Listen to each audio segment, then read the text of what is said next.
So our next speaker is Dr. Jiang Hsieh. He received his PhD from the Illinois Institute of Technology in 1989 and later joined GE Medical Systems. He was a chief scientist at GE Healthcare before his retirement in 2021, and he's now an adjunct professor at the University of Wisconsin-Madison. He holds more than 270 U.S. patents and has authored or co-authored more than 300 articles, lectures, book chapters, and textbooks.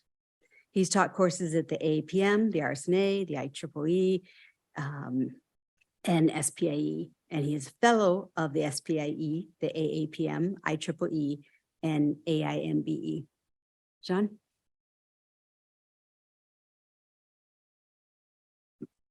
Thank you, Cynthia, for the introduction. It's really an honor to be here. It's a privilege to review the history.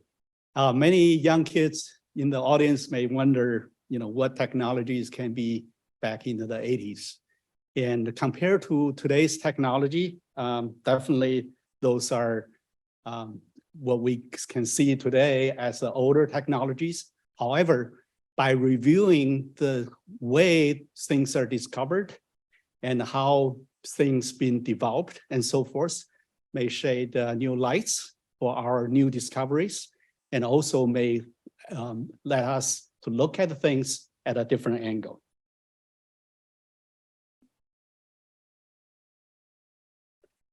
And just as Albert Einstein has said, learn from yesterday, live for today, and hope for tomorrow.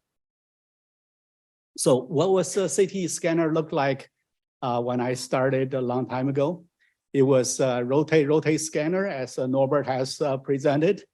The X-ray tube and detector are connected by a very long electrical cable, and those things rotate clockwise for 360 degrees, and then have to rewind and rotate counterclockwise. And if you look at the console showing at the upper right corner, actually have a lot of remnants of the advanced CT console today. It has a dual monitor. It can prescribe the protocols on the left, and then also see images on the right. Also, there are some advanced cameras being placed in place that constantly monitor the patient, make sure the patient everything is cozy in the operating room, the CT scanner suite. Of course, the CT images, if you see on the right, may not be as good as CT images we see today, but it was a major advancement over the history. One thing you may want to see that is the big bluish box that's 6 feet tall, sit next to the CT table. That's the storage device to store all the data from the patient. And that storage device hold less information than a thumb drive you can hold today. And as Norbert had mentioned, back into the 80s, there are always constant debate about third generation versus fourth generation, which one can produce the best images. The third generation is showing on the left, both X-ray tube and detector rotate about the patient. And the fourth generation is showing on the right, where you have a stationary ring of detectors, where only the X-ray tube rotate about the patient. I remember, when I was working there every other year, when there's a new sheriff in town, that we're going to start the debate again, which one produced the best result. Of course, as we know today, because the introduction of multi-slice and so forth, those debate no longer hold. And every scanner nowadays you see on the market is pretty much third generation scanner. Of course, in the good old days, when you rotate about the patient, you only collect one single slice. Of course, the very first EMI scanner has 2 slices, but in the 80s, pretty much a single slice. So when you scan patient, you only can scan a few spots along the patient. You cannot collect the entire volume. And of course, it's a hit or miss. If you happen to be unlucky to scan in the wrong place, you may miss the tumor altogether. This and other things led to the people start thinking about what we should do differently for CT scanning. So what's behind all the X-ray CT devices and technologies? So there's some component. And everyone knows, for X-ray CT, you need X-ray. So what's an X-ray source? You need a bombarding high Z material with high-speed electron that generate X-rays. The entire generation process is very inefficient. So about 99% of the energies you input in the X-ray tube is converted into heat, not X-ray. Only less than 1% is being converted into useful X-ray. So heat management was a big problem for X-ray CT. And that's why you can see that the target showing on the right-hand side have to spin at a very high speed in order to avoid the target being melted. And also the distance between cathode, which on the left side, and the target is only a few centimeters away. If you applied a voltage of 120 or 140 kilovolt across such a small distance, and it's very likely that short circuit is going to take place. And in order to avoid short circuit, you need to put the X-ray tube inside the vacuum. And that is accomplished back in the 80s by a glass envelope. So how do you make the glass envelope? It was using glass blower. So you can see the gentleman sitting on the right-hand side. He's have a tube hanging from his mouth. He constantly blow air into the X-ray, the glass envelope. And as he pumping more and more, the glass envelope grow. And there's a intense heat, at the bottom to make sure it's the glass is in the near liquid state. I was visiting the tube manufacturing factory during the time. Asked the gentleman, say, "Hey, what happened if you sneeze?" And he looked at me and say, "Son, you don't want to know about it." So later on, those glass envelope are replaced by the metal envelope, and everything become more efficient. However, the X-ray production process is still as inefficient as good old days. And once you have produced enough X-ray photons through the patient, you need have some device to capture or detect those X-ray photons. Those are the detectors. As Norbert mentioned, back in the 80s, predominant detector device is made of xenon, the high pressure xenon gas, and it was a direct conversion detector. And so X-rays, ionize the xenon gas and generate positive and negative charges and being collected by the high biased plate in between. And those electrical signal generated is proportional to the X-ray flux. So that's how we get the viable X-ray signals. However, the quantum detection efficiency is not very high. Typically, it's in the 60s or 70%. That means 30 or 40% of the X-ray that have passing through the patient not been detected by the detector, and you just wouldn't waste. So people start looking at alternative detector technologies. That's where the solid state detector was introduced. It was predominantly indirect conversion, where the X-ray first converted into light photons. And those light photons have reflective materials in between the detector cells, bounce around, eventually reach the photodiode at the bottom to generate electrical signals. Of course, detection efficiency is much higher. However, the manufacturing process for solid state detector is much more complex. So if you visited the factory back then, you see a lot of old ladies wrapping the film, reflective film around each individual detector cells, just like you're wrapping up a Christmas gift. but the detector cell is much smaller. It's about a 1 millimeter in size and about 3 centimeters long.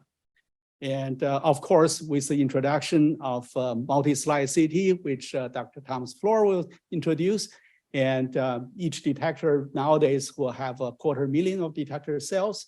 Those manual labor will no longer be viable, and everything is replaced by robotic process. And of course, during the good old days, you don't have the PACS or workstations. You pretty much look everything, all the images generated by the CT scanner is printed on a film. So in the good old days, when we try to do image evaluation, go to see a doctor in the hospitals and so forth, we bring a few films, and then the doctors will play the film very, about the same pace as I put it up there. And then by the time he finished putting up the last film, he's done for all the readings. He started taking film down. I was always amazed about the speed where they make diagnosis. I say, hey, I barely can recognize those anatomies. How could you finish up so quickly? Their answer was they have the norm stored in their head, and all they need to do is detect the difference between the norm. It's a very efficient process. Of course, nowadays, it's all replaced by the PACS, so you can manipulate the images and generate 3D volume render images and so forth. It's quite different. Of course, in the 80s, the MRI is in full force. There's a lot of excitement about the introduction of magnetic resonance. And MRI can produce much lower contrast, better contrast for soft tissue, and bring a significant competition to CT. So, at the time, the general feeling is CT is dying. MR is going to take over the world.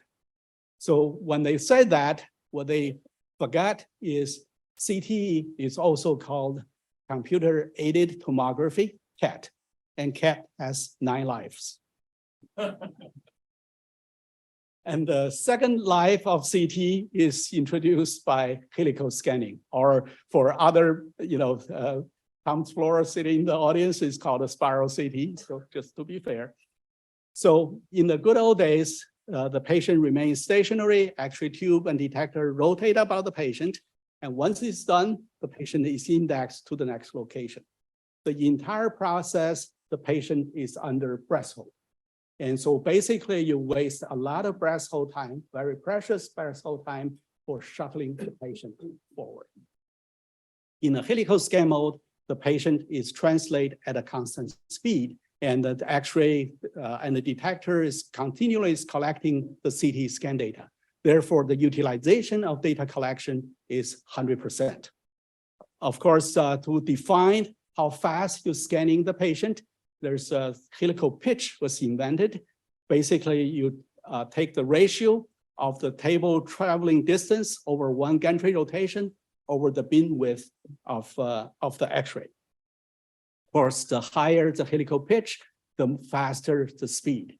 So if the helical pitch is less than 1, that means the previous areas, part of the areas you have scanned before will be rescanned again. If the helical pitch is larger than 1, then there will be gaps between the scanning volume. There's a lot of technical challenges with helical data acquisition.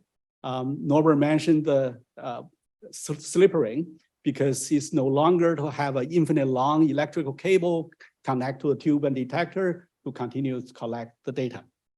And also, X-ray tube need to manage differently because there's tremendous heat generated during the data acquisition, and the X-ray tube no longer have the time period when it can cool off in between the scans. So you have to constantly store all the heat in the X-ray tube. Of course, there's reconstruction algorithm has to be developed because you're constantly moving the patient, so you are artificially introduce motion in the data acquisition. So every time when you collect a view, the patient is at a different Z location. So you have to doing some image interpolation or some other ways to compensate for that. So everyone in the CT industry is using some type of interpolation, try to estimate a set of projections that mimic or simulate the data at one location. So there are two different approaches generally. One is a 360 degree, one is 180 degree. 360 degrees take two projections that one rotating apart and then doing a simple linear interpolation. The method is simple and efficient. However, the distance you have to interpolate between one rotation is a bit far. And the 180 degree rotation, where you take advantage of the conjugate rays. So for every two set of projections, you get one line or one projection samples, and you need a collection of projection views to interpolate or estimate a complete set of projection. Of course, in the good old days, when for single slice hit CT, the image artifact is pretty much proportional to the helical pitch. The higher the helical pitch, the more artifact introduced.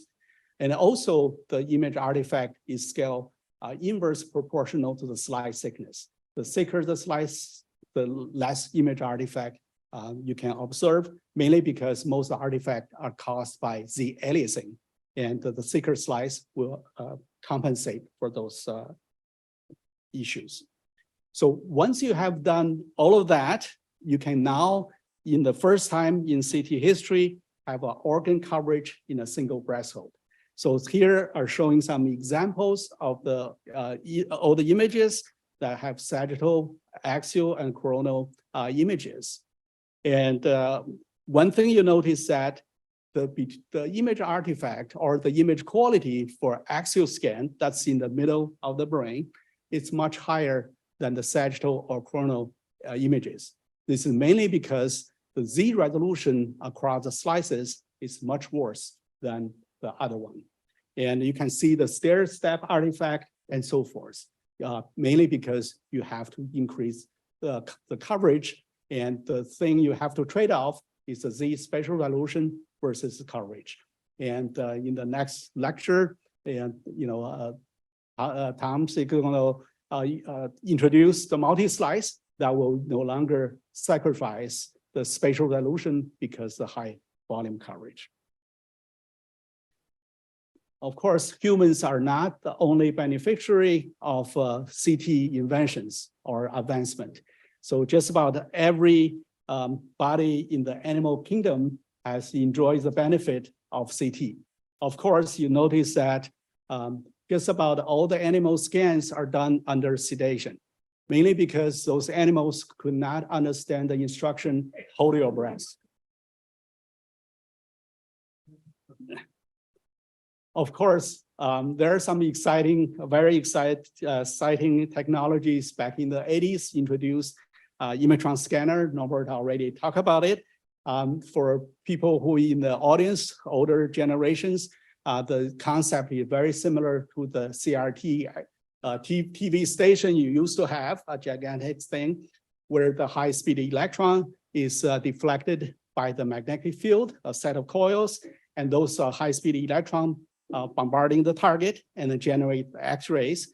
So the bottom half of the ring contain all the target, and the top portion of the ring contain the detector.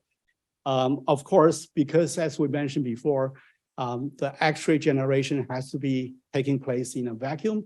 So the entire scanner have to be held in a vacuum. So the entire scanner is pretty much like an X-ray tube.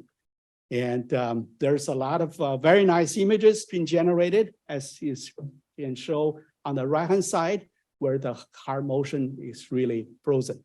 And the scan speed is pretty amazing. The one that the latest version can complete the scan in 50 milliseconds. And this is a speed that even today's advanced CT scanner can rarely match by the raw speed, not all the other computational or advancement in software. So in summary, when we look at the CT, X-ray CT, X-ray CT is full of technology innovations. And those technology advancement has inspired many advanced clinical applications. And those are only the beginning. I'm sure CT technology 20 years from now will be quite different than what we know today. And let's work together and dream for the bright future. Thank you.